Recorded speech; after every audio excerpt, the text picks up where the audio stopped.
Hollerith, who will get us started this morning.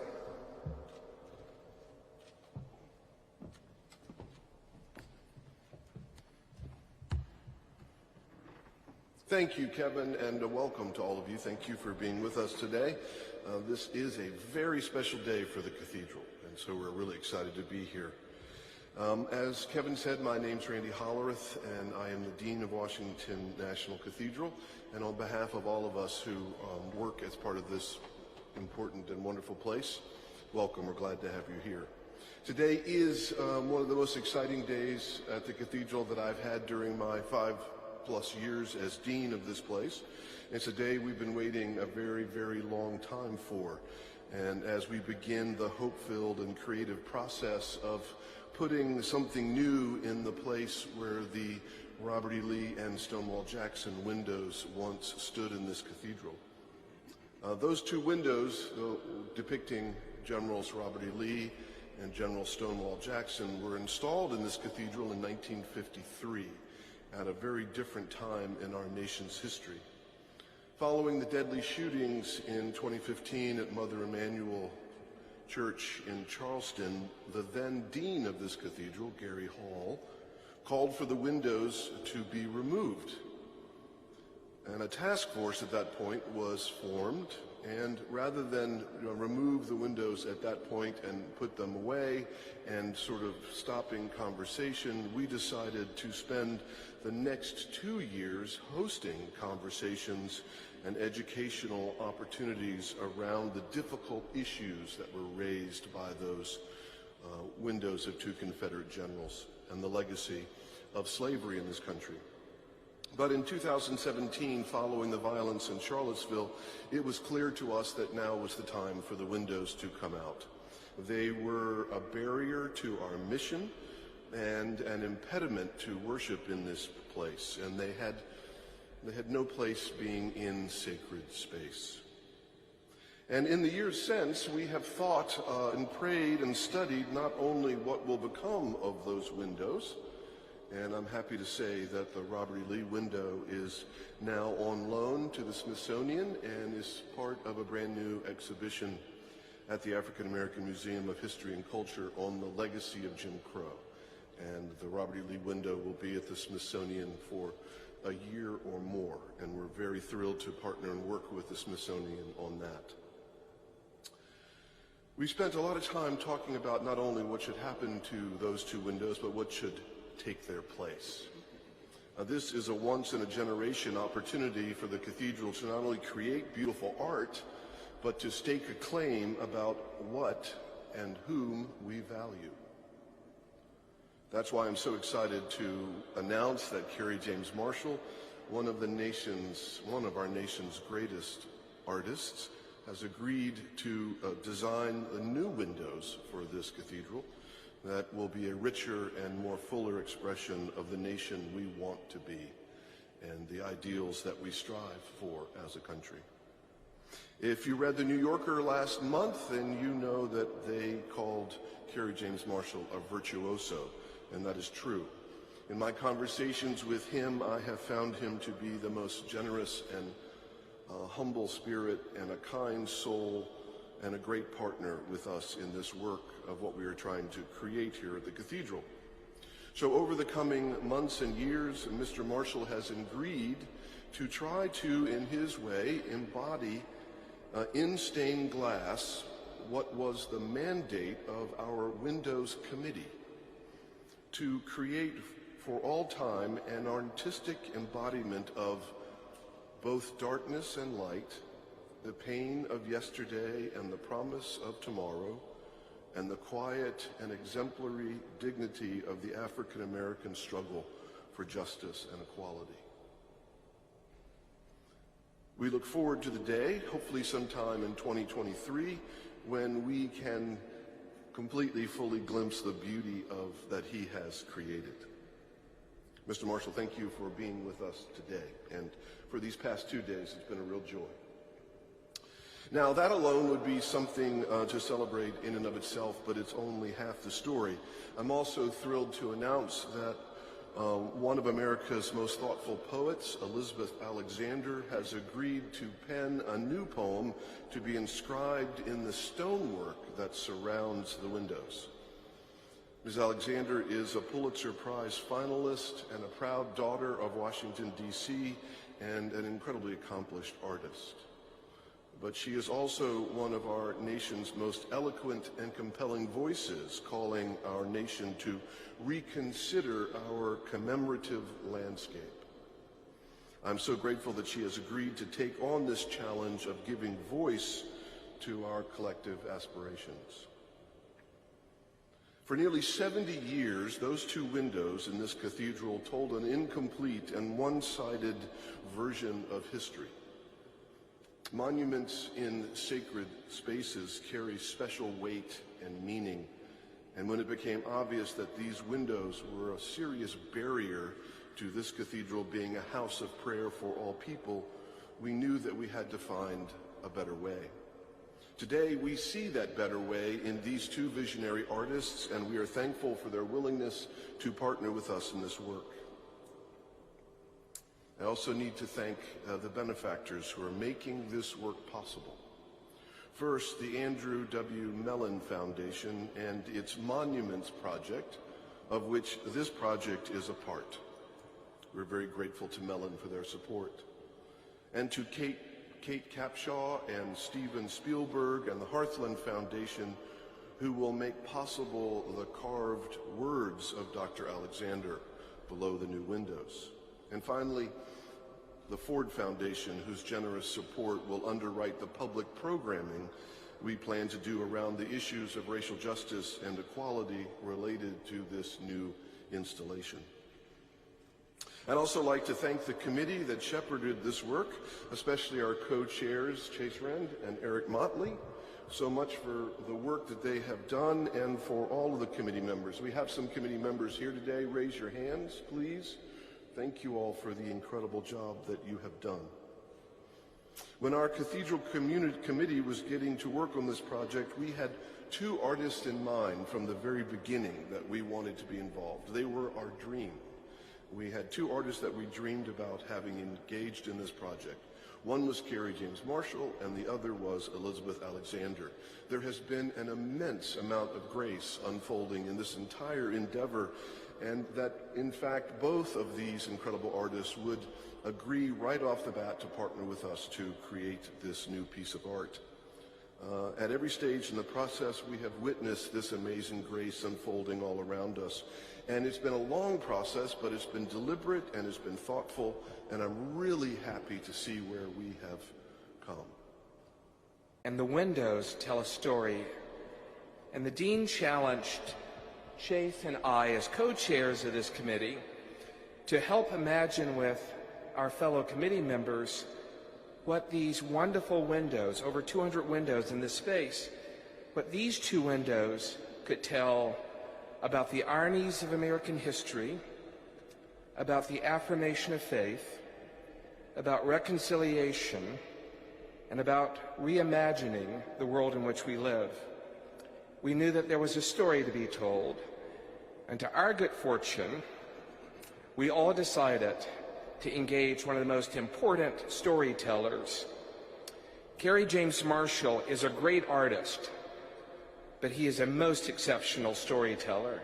And to invite him into this space to join us on this incredible journey, this odyssey of grace and gratitude, and this odyssey that affirms our faith in America and in humanity and in all people, is extremely an honor.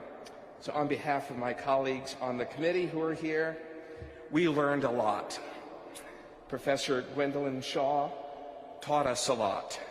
It was Art History 101, but it was also building a community around something that's very important to all of us, as Chase would affirm, and that is belief in this space, belief in its mission to reach the unreachable and to embrace all people, and to tell a story that is more inclusive and more loving. Mr. James, it's a great honor for you to accept the invitation of the Dean to join us on this journey. And it was a great honor for Chase and I to be asked by the Dean of the Cathedral to head the task force with all of our colleagues who are here. This is a day of grace and gratitude. Thank you.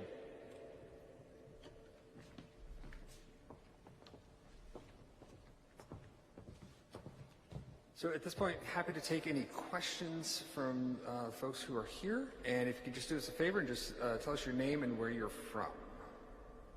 Adele.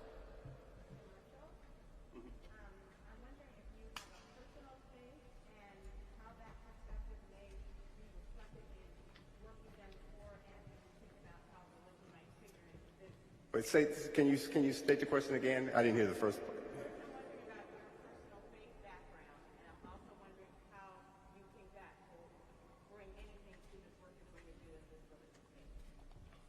Well, I don't have any specific faith background of my own, but I think I have a fairly unique experience with church and faith that I think actually puts me in a position to consider a broader spectrum of ideas and concepts than maybe a lot of people who have committed themselves or dedicated themselves to a single faith. So of course, I was born in Birmingham, Alabama in 1955, 2 years after the windows were installed in the Cathedral. I started out in Catholic school at Holy Family in Birmingham in kindergarten. But we were also a family that went to Baptist church at the same time. We moved to California in 1963. In California, I spent time, and my brother did, in some of the Baptist church in the neighborhood, but we also had spent a period of Bible study with Jehovah's Witnesses. I was finally baptized into the Church of Christ when I was 20 years old, as the only member of my family that had been baptized into anything. My mother later became Seventh-day Adventist. So I've been around a lot of people doing a lot of different things with a lot of different perspectives. And I've found myself able to move fluidly and comfortably in all those environments. Not to mention, not only the one thing that I left out, I did some work with the Nation of Islam in Los Angeles also. So I've been around a lot of different faith communities. And I understand something about the various ways in which their ideas and attitudes about faith have been manifest in what they know and what they do. And so I think this gives me a fairly singular perspective because I've gone through so many different faith communities. And I think I have some understanding of how they think about their relationship to faith and what they think their mission in the world is. And so given that, I think I'm always sort of keyed to complexity. I'm looking for ways in which you can embody in a concept the multiplicity of all of those different faith perspectives. So that's, I think, the perspective I can bring and how it might affect my approach to doing the windows.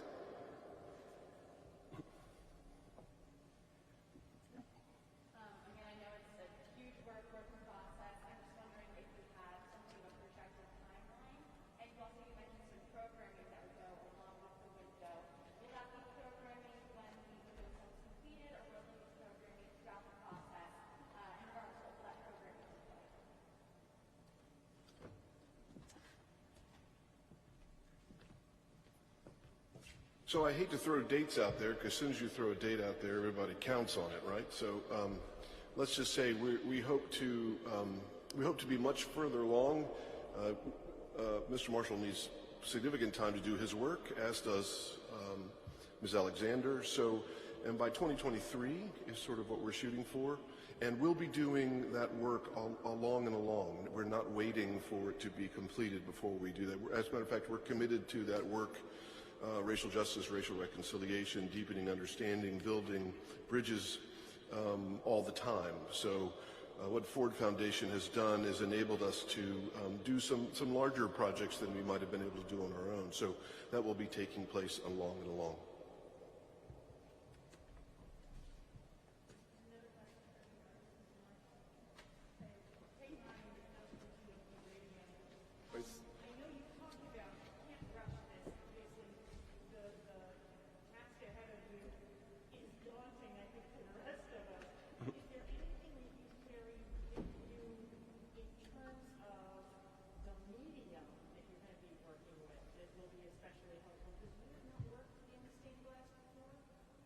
No, I've not worked in stained glass, but I am.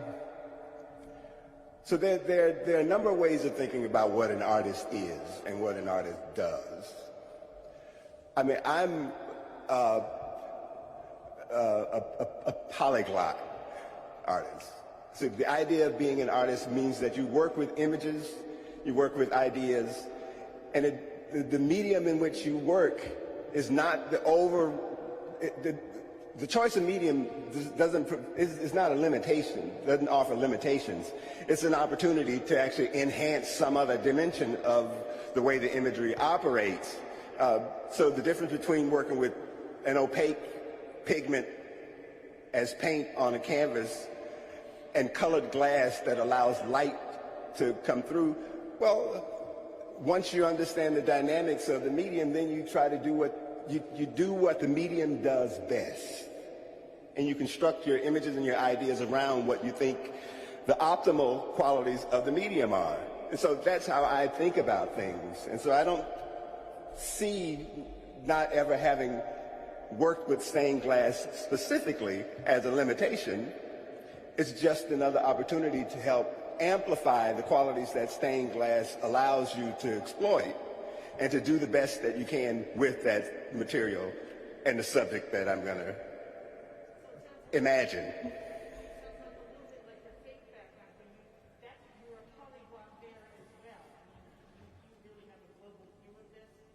Well, I mean, I as an artist, I think it's I feel like as an artist, I have an obligation and a responsibility to know everything that needs to be known about what it means to make images, in whatever way those images need to be made. So that's the approach I've taken. And I've made it my mission to be familiar enough with all those materials and all those methods so that whenever the opportunity came to deploy them, I would be well versed enough to make use of them and to make use of them effectively.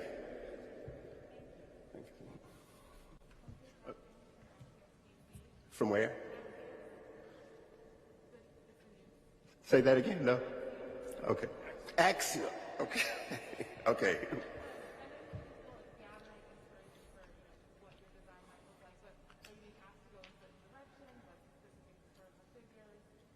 No. They've imposed no limitations on the kinds of choices I could make. But if you remember the mission statement that Dean Hollerith outlined, I mean, it's so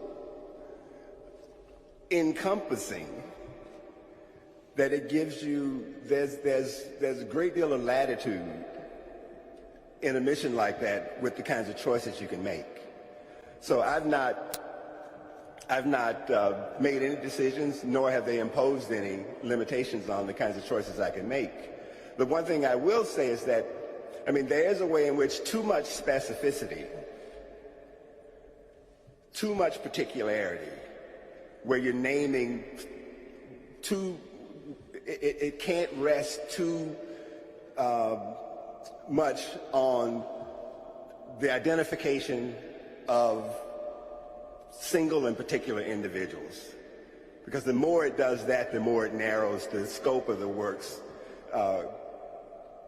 performance. So to that degree, you know, I feel I'm free enough to do whatever I think I need to do within limits, you know, within obvious limits that are imposed by the place where the windows will reside. So. Time for one more. Adele?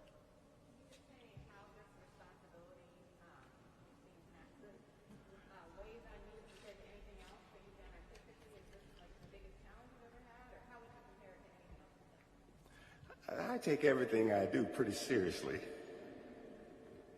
And I think the creation of images is really an immense responsibility, because the hope is that you can create images that can live way beyond the moment in which they were made,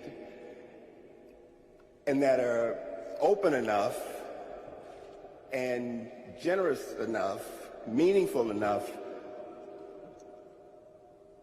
for people to want to invest them with the kind of life and longevity that would make generations of people believe that they have value to them, even though they weren't responsible for their creation, or that they were things that existed before they were born. I mean, you have to figure out a way to make images that have that kind of power too. And that's not easy to do. It's not easy to do. But I think if you take the responsibility of trying to do that seriously, then I think you have a better shot at least approaching it, even if you don't quite hit it directly on the mark yourself.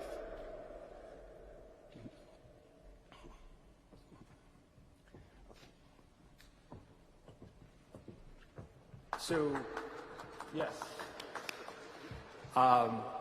There's more information about the windows and the process and the background of how we got to where we are on our website, cathedral.org/windows. It includes today's press release and a lot of background material and the original report from the task force that was considering this. If you're wondering the location of the former windows, the Lee and Jackson windows, we're just over on this side. It's the essentially the first bay on the left-hand side. You'll see it. They're boarded up, but that's where those are. So our speakers don't really have time for any additional photos, but if you have any quick questions or anything like that, we're happy to answer them. So thanks for coming.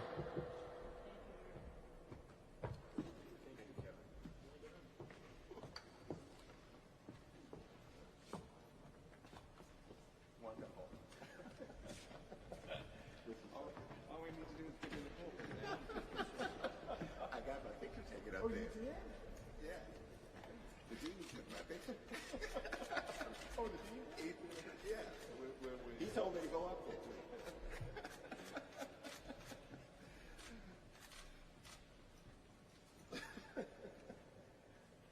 Only the dean can tell you to go up there. I know, but I didn't step on the platform. Okay. I wasn't gonna, that was the brief.